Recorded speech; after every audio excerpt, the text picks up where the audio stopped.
Okay, folks, today we are looking at a couple elegies, and I have titled this little piece, Elegies Written in Fire. Why? Well, elegies are very standard when someone dies, someone young and of great potential and all of that. Proper tradition is that an elegy be written with sorrow of the regarding their death and all of that, and they are traditionally rather structured pieces. The older forms, lots of high blown imagery and stuff like that. Well, we aren't going to see that from these two elegies. We are going to see fire of real emotion, both of them coming out of a time period that we would term the 60s. Let's talk about that. This period known as the 60s historically, it's one that culturally is very affected by the Beat generation, and we'll talk about that a bit in a moment. Period about mid 60s to 1973, a revolutionary period politically in America. Hey, civil rights movement dates for real from post-World War II, from about 1948. Big dates in it. We think about Brown versus Board of Education in 1954, but we associate it very heavily, most heavily, with the 1960s.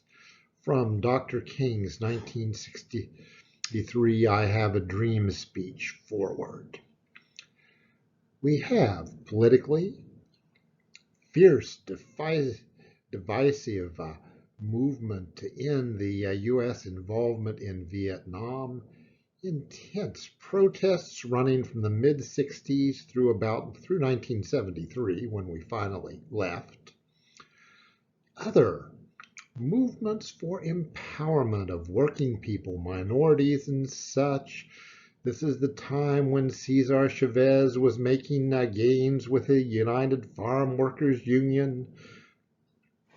And we should date the contemporary women's movement from this period, from toward the end of this period. Actually, it's very much a movement out of the early 70s and forward.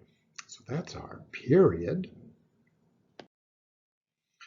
So we have social revolution, civil rights movement, women's movement, and socially, this is also the hippie period, influenced by the Beat generation, people inspired, young people with this sense of wanderlust, questioning, what is the purpose of life? Do I want to be the 1950s man in the gray flannel suit?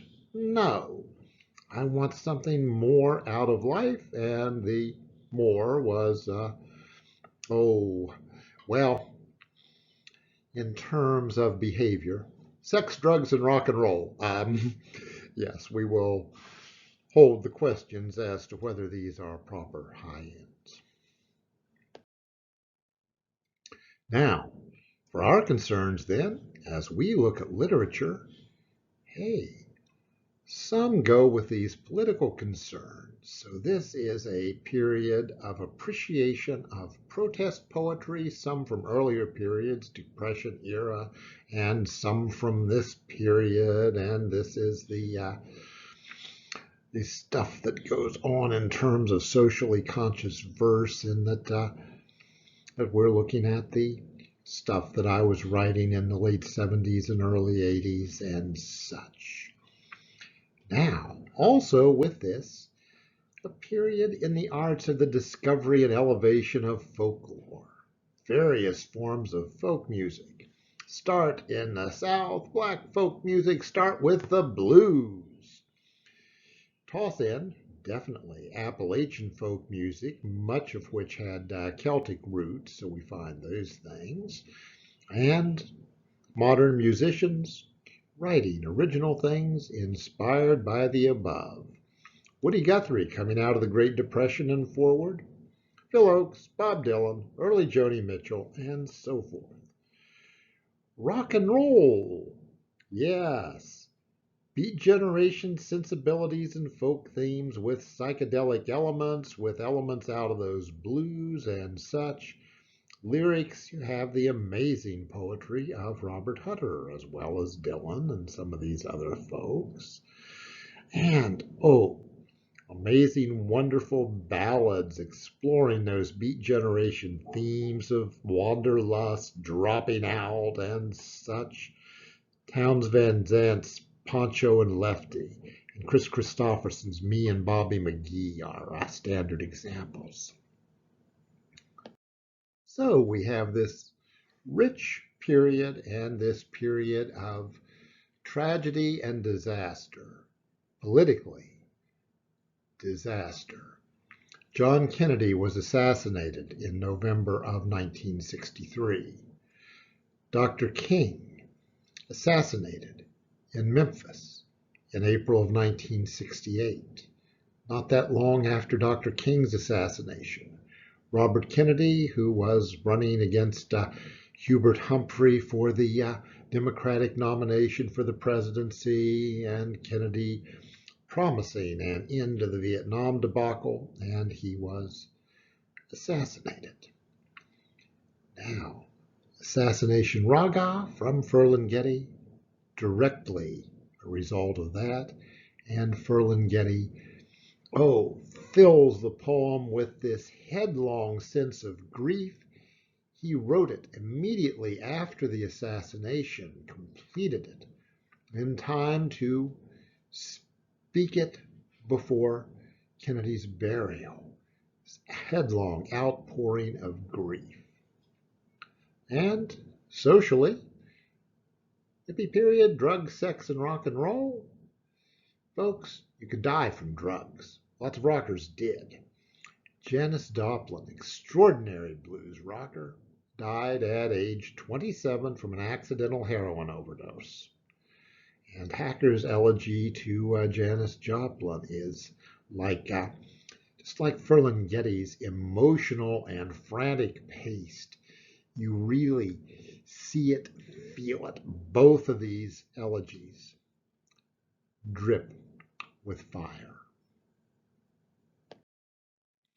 Assassination Raga, Ferlinghetti in it employs cycling repetition as he goes over and over the events, all negative, pounding at us, piling on, just as those three assassinations piled on.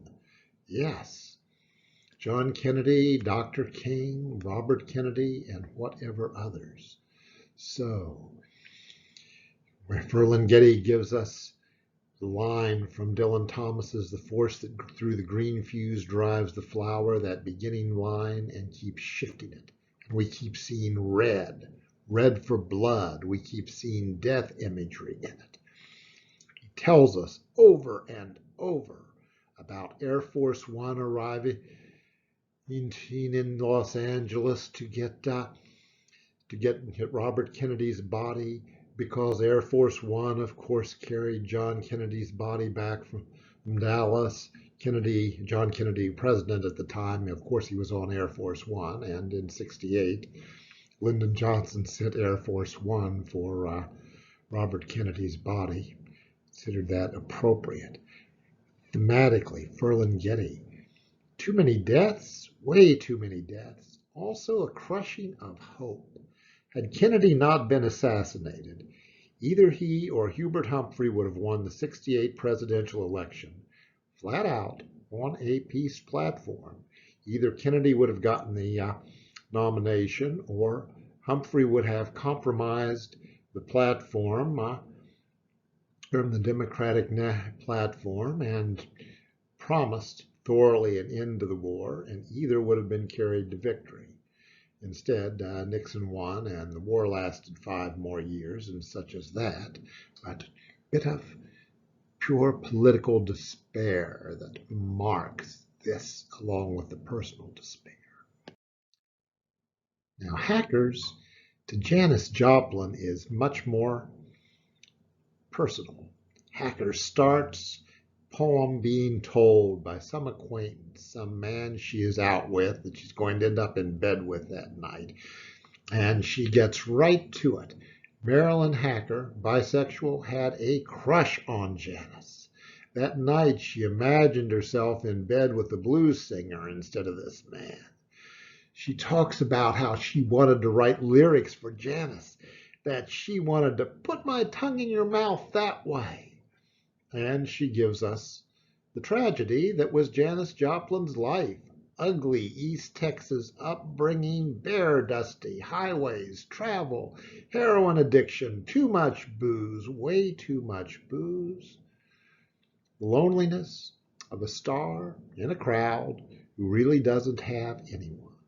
Janis is loved by everyone, but her personal contacts are with her own despair, those elements in herself that let her so effectively scream the blues. So we end. Hacker and Janis Joplin are the same age. I'm 27, you're 27, and Janis is dead. Very personal mourning. Screaming despair. These folks are elegies. They hurt. They burn. No artificial grief. No high-blown imagery. Instead, very, very accomplished poets saying, for separate causes, disparate intentions, still, damn it, they hurt. Okay, folks.